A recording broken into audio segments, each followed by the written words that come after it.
Hey everybody, Lenny Reed from Dynomite Diesel, and today I brought along, well actually, I'm at the office and Brian's always here. Brian's the guy that's in charge of customer service, kind of the nuts and bolts behind all the financing and paperwork around this place. So when you ask me about prices and things and I say, I don't really know, it's true, I don't really know, I don't care. But Brian, he's that guy, he's the business guy. So get to know this guy really well. And the reason he's here is because since he does deal with customers all the time, I wanted him to kind of interview me on what customers interview him about daily. So we'll see how this goes. All right, thanks.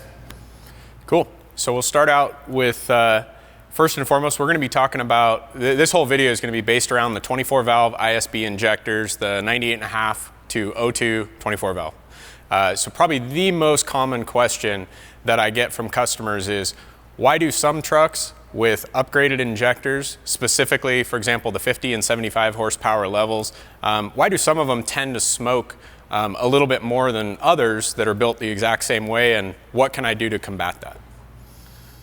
Yeah, so with that, the reason we're standing in this exact spot right here is because like we're now talking about trucks that are, well, 20 years old at this point.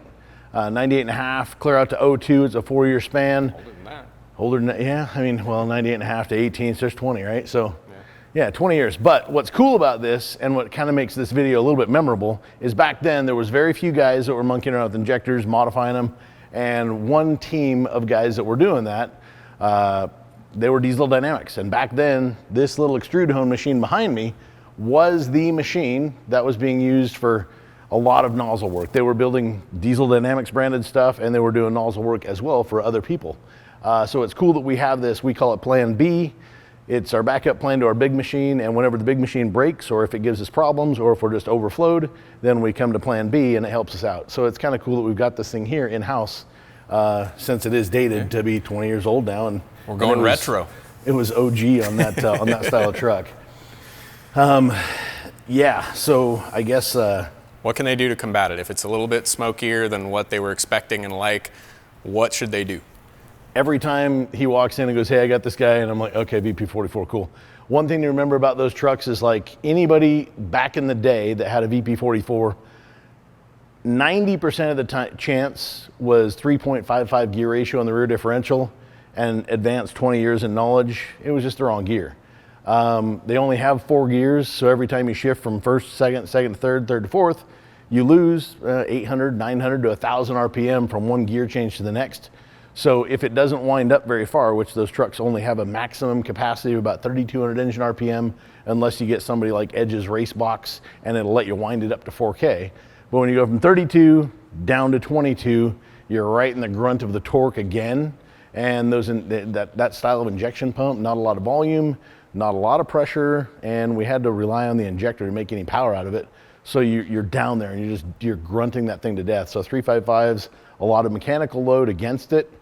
And the other chronic sin that I hear people say all the time is, man, I got this heavy duty triple disc converter and it's like super low stall speed. And I'm just like, oh God. And then put big tires on it as well, 35s and bigger. Today it makes it even worse. Today's 37 is yesterday's 35. So first thing, look at your gearing. Like make sure that you match your gearing properly with what it is that you're trying to do. 355s and 35s are a no-no. Those things never run right there. They just don't work right. And if you call me up and you say, hey, this thing really smokes on the bottom, look at your stall converter. If you've gone lower in stall speed, trying to harness all that grunt, then enjoy your smoke. Like you cannot get away from it. The only way you can get away from it is just go with a nozzle that's so small that you're gonna lose all your power. So you don't really, it's not a common arrow. You don't get to reflash the ECM. You don't get all today's magic with a 20-year-old truck. So you really get to pick your battles there. I would choose to always stay with a stock set or a stock stall speed on that truck, if not even just a little bit looser. And if a guy lives at 4,000 or greater than 10,000 feet of elevation, you should loosen up the stator speed on that thing.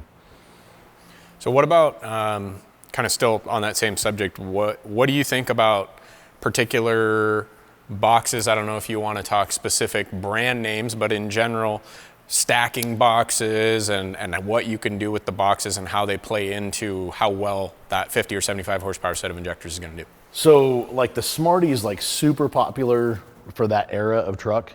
And it's just a handheld downloader, flashes into your OBD2 port, you reprogram the truck. They had a ton of throttle sensitivity, and a lot of guys would stack like the Smarty with like an Edge. They would stack the Smarty with a TST box. They would stack the Smarty with a quad box. They like that throttle response, but then you give it even more throttle response with a big set of injectors and then try and stack on a TST or an Edge, and it's just it's a mess. Like, they never work right. I've dynoed, I mean, back in the old day, we had that down to where we could change a set of injectors in about 17 minutes on the dyno. So there was days we were changing 9, 10 sets of injectors to do all the dyno testing on those things. That was during the R&D. That was during the R&D of, trying, and then, Quad would come out with a new box, and we would have to buy one of those boxes, and then we would try it on the dyno, and then how does it match up, and try to make turbocharger choices correctly so customers didn't struggle. But stacking a Smarty with an Edge box never works. If you look at the power curve, instead of it seeing coming up, it comes up real violent, and you feel that in the throttle pedal. But then across the top of the curve, it's just all and it would drop. I mean, those trucks would drop 60, 70 horsepower, and they had all sorts of bad things about them. So I would never recommend, if you're going to run an Edge box, that's a great product. That's really what I ran on those things primarily, was just something, an Edge drag comp box, like 5 levels. They had the sublet levels to kind of act like an aneroid on a P pump. That thing actually worked out pretty good. And then later on, they came out with their 4K. I've never driven a 4K yet, but the TST actually did stack fairly well with that Smarty. Not a lot of people, I haven't heard of TST in a long time. I don't know if that box is still available, but it didn't do anything with timing. So when you stacked the Smarty in on top of the TST, it actually did some things. And just in general, though, we're idea. not condoning stacking boxes. I mean, in some instances it might work great, but especially for the 50 and 75 horsepower guy, that's typically not the guy who's trying to get the max out of it. So really, that guy should probably be looking at it, in your opinion, an Edge box, whether it's just the standard Edge or the comp box if they want a little bit more. Right. Go to Edge's website. Yeah, I mean, really, like it all boils down to one thing. If Edge wanted you to stack a handheld downloader in on top of their stuff, then they would probably offer it on their website, and they would show you dyno graphs and things like that. They like to make money too. Yeah, they would actually have that loader. Yeah. So I know that when you tap that pump wire, you're basically duty cycling the amount of strokes the injector hits. So it's not gonna, since you've got a plunger type pump, you're not increasing the pressure going to the line. You're just increasing the amount of duration that the injector gets hit with fuel. So when you crank up those boxes, it's just a longer stroke to each injector. When you go with a bigger injector, you're getting more fuel in the hole by a bigger nozzle, and that's kind of the boil it down side. So yeah. Cool. Okay. Next question. This is going to be a fun one. What does Lenny Reed think of hot rod VP44 pumps? No specific manufacturers, just in general, hot rod VP44 pump. What's your thoughts? Well, way back in the day, like 2001, Diesel Dynamics was making those things with larger diameter plungers in them. And back then, we didn't really know why we struggled with them so bad, but now I know. Like, fast forward 20 years, and now we know a lot more.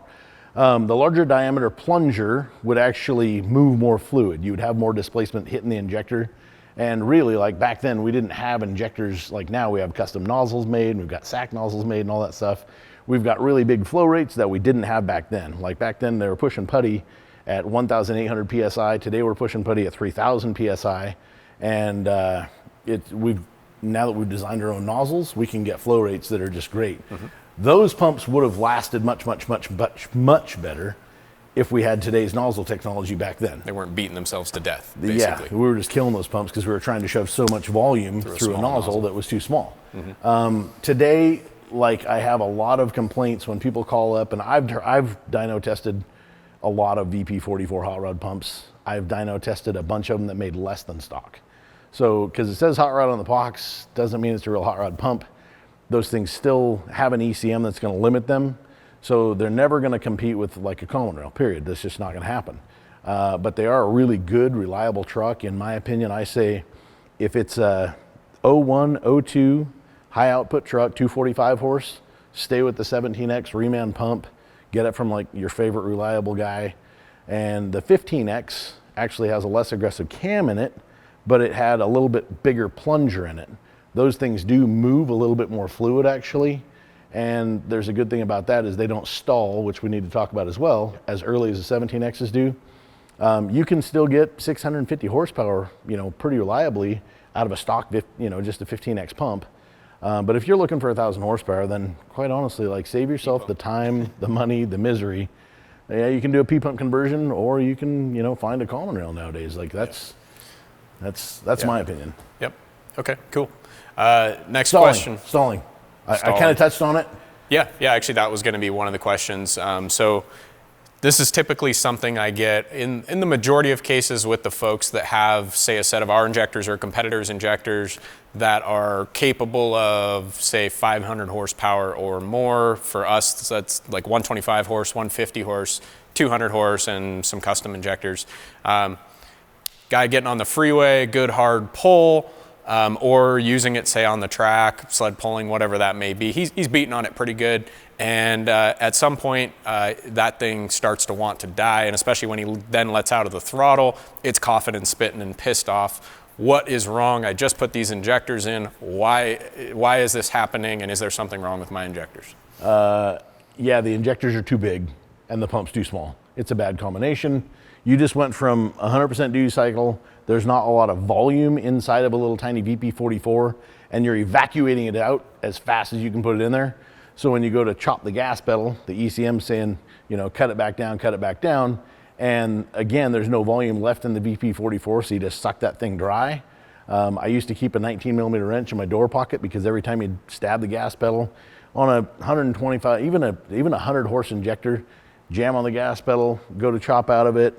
And then I learned a trick where I was like on the brake and then rolling out of the gas pedal, and it helped. Yeah. But yeah, often, I mean, it's drag racers, anybody who's going to get on it real hard and then just chop the gas pedal, those things will starve the pump real quick. You can, if you have to and you don't have any tools, you can just crank. About 20, 25 seconds, it'll light back up, but it will save you some time on the starter if you just jump out and crack one injection line and 19 millimeter wrench, crack an injection line, stand on the gas pedal, start cranking. As soon as it starts to sputter and cough, it'll fire back up and run again. But that's a very common problem. You aren't the only guy that has that problem. It's everybody. Yeah, cool. So kind of taking a step back, going back to VP44 pump specifically, we talked about the hot rod pump. Can you tell us just in general, what are maybe just some common signs that I have a VP44 pump failing? Codes, obviously. Yeah. And prior to codes, sometimes you'll get like a dead pedal issue. Mm-hmm. That was one that happened. Is that at a particular RPM or when you're leaving a stoplight, or is it just at any point in that throttle, whether you're in fourth gear or whether you're in first gear? No, it's intermittent. Okay. Some people would be like, man, every morning I leave my house, it's a quarter mile stop sign, I turn the corner and then there's dead pedal. And we would actually have to get those trucks because they wouldn't throw a code yet. And then I did learn another little trick. If I threw them on the dyno, when you put it on, the curve of those things is normally just like a rainbow, just very smooth and kind of pretty, for lack of a better term. What you would expect. Yeah, it was really nice. When they would start to go bad, before they would even throw a code, I would see like just a bunch of little tiny shark's teeth across the top of the curve. Mm-hmm. And I'm like, oh, that's kind of weird. And then bam, a month later, that thing needed a pump. Yeah. So I started actually, like when I would be on the dyno, we're checking fuel pressure and all that stuff, lift pump pressure.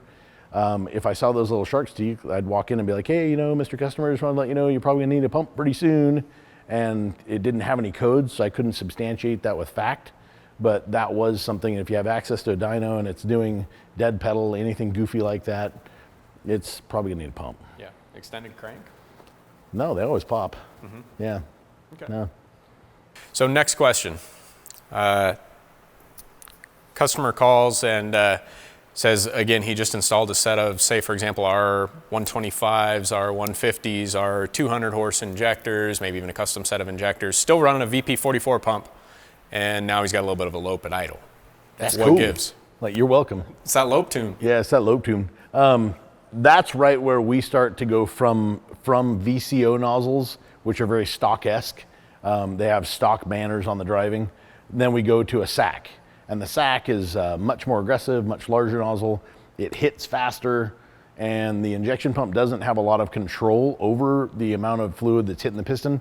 So basically cam, crank, and pump sensors all see that this piston's heading down at a much greater speed, and it's trying to slow it down, but it doesn't really have the electronics to support that, so it can't. And ultimately, like, you just got a great big injector with a sack on it, and it's too much for the electronics to try and combat that, and it just is what it is. So, gotcha. Yeah, so they sound cool. There's that. Cool. So one more thing also to jump onto that, and that's going to lead us into our next question, is that problem.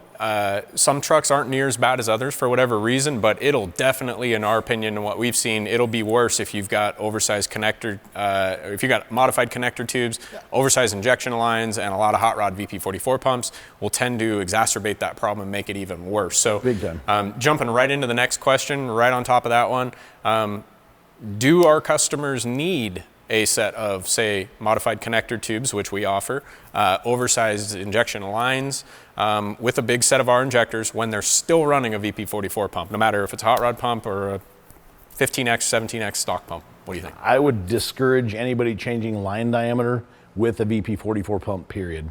There's not enough volume coming out of that pump to really fill that line very well. So they tend to smoke a lot and they tend to get really hot EGTs, but they don't seem to hit the injector any harder. I think they hit the injector less hard. So I feel like putting a larger diameter line on that thing, again, you only have 3,200 RPM to play with, so it's a step backwards. You spent money and probably lost power. And the reality is you're, with that VP44 pump, you're 99.9% of people out there are not making any more than 650, 700 horse on the top end of that scale anyway. Yeah. So they're really not going to see a benefit from that, and that was probably money that could have been better spent elsewhere, right? I mean, if you gave us enough money, we could make the thing make 1,000 horsepower on a VP44. The VP44 wouldn't live that long. It's not going to be that reliable, but yeah, traditionally you're going to be that 650 horsepower, and that's a good running VP44 truck, really. Absolutely. Cool. So, yeah. And then connector tubes, like if you're trying to squeeze every last bit of horsepower out of a VP44, you will hit the injector a little harder with a modified connector tube, but I don't think that it's not a lot of power, and it's gonna, all of those problems you're complaining about, it's gonna enhance all those problems. It's gonna make them worse. Yeah, absolutely. So the next question is, when do I maybe need a set of the modified connector tubes that we sell? When should I maybe be looking at those oversized lines that are offered? Why do we even offer that stuff for these trucks? Well, P-pumps, like a lot of guys did P-pump conversions, and the P-pump stuff, it's way more volume. The reason, we need to go into this just a minute, but the P-pump is a way greater volume. P-pumps have several different variations, and how you set up the pump dictates how many cc's of fluid you're gonna get out of it. So with P-pumps, we set them at 270 bar of opening pressure.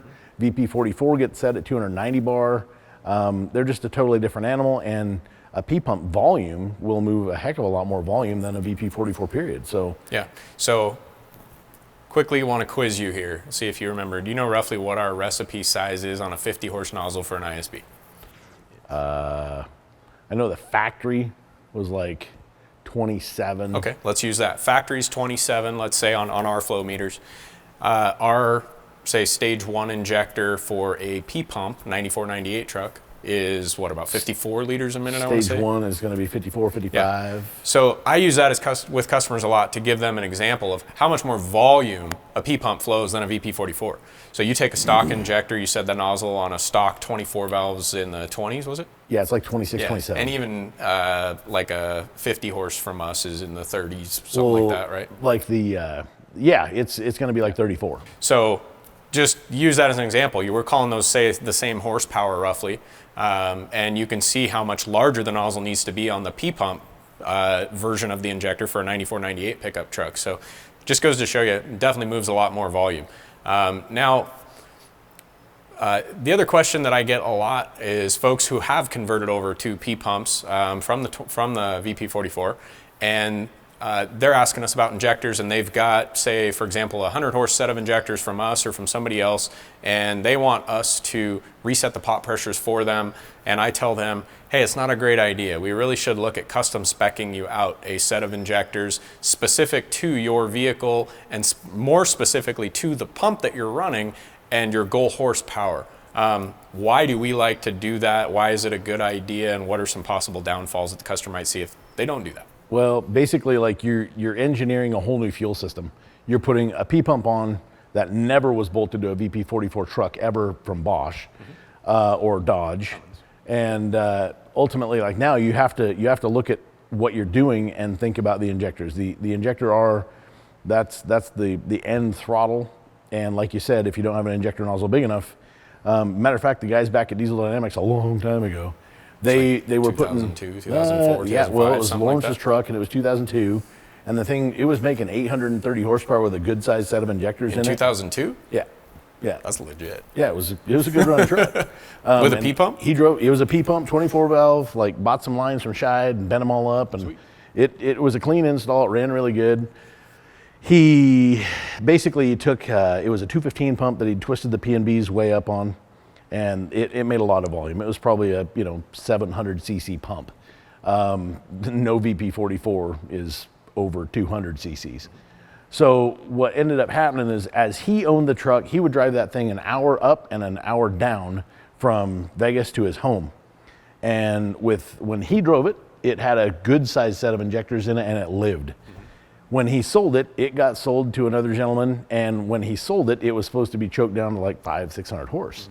So they put just a regular sized set of injectors in it, took out his big set, and then that customer was just literally cruising down the freeway one day, not getting on it, not beating it to death, but the residual amount of heat generated by pressure that wasn't, because the volume, you got to remember, like you're trying to push all that volume, and that volume wouldn't go. It wasn't releasing through those injectors just driving down the freeway. It was just kind of deadheading. Just Yeah, beat itself basically, to death. it's deadheading, and it just generated so much heat. The guy was just cruising down the road, and boom! I got to see parts of a P pump broken, and I mean, even the camshaft was busted into like 1-inch chunks. The pump, there was nothing left of the pump. And it wasn't the pump's fault. It wasn't really the installer's fault. It was the fact that, back then we didn't realize like what the heck we're doing. And we didn't have all this like knowledge. Like you got to break something like that before you can think about like, why'd it break? And he was the first guy that ever did something like that. Yeah. So we as a new company try to take all that old information, blend it with new technology, and make sure that we're going to set you up with something that's actually going to work and work correctly. So, and we always try to err on the side of being a little bit too small, because we can always make them a little bit bigger. But you definitely, if you had a 100 horse set of VP44 injectors, that definitely wouldn't be a 100 horse set, depending on your 160, your 175, your 180, or your 215 pump, or whatever you've got with a 13 millimeter 159 plunger. Like, we need to know all that stuff. So you're going to have to fill out the custom injector order form. Then I got to like go into my brain, and I got to try and remember all that stuff, and I got to try and figure it all out to make sure you get something that actually runs right. Yeah. And and then turbochargers and torque converters and gears Yeah, it's just ultimately we're just trying to do right by our customer and make sure that if our name's going to be stamped on something, that you're going to get something that actually works. And that's why we like to take those extra steps, because we're literally going to base it off of the specific P pump you have, as far as whether it's a 160 pump or a 215 pump. As well as all the modifications done to your pump, but also what are you using it for? Are you just daily driving and screwing around and having fun on the streets, or using it for competition? That's all stuff that we take into account when we're speccing out a set of custom injectors for a P pump converted 24 valve. So that's kind of the main stuff. We hope you guys have fun with your trucks. Please feel free to give us a shout if you have any questions on anything that was covered today. That's about all I got. Lenny? Well, I tell you, like, if you guys have any further questions, please always feel free to get a hold of Brian. He's got help as well, but sales@dynomitediesel.com. That's Brian Bailey, or 208-209-3214. And again, sales@dynomitediesel.com, Brian Bailey and Lenny Reed. Sweet. See you guys.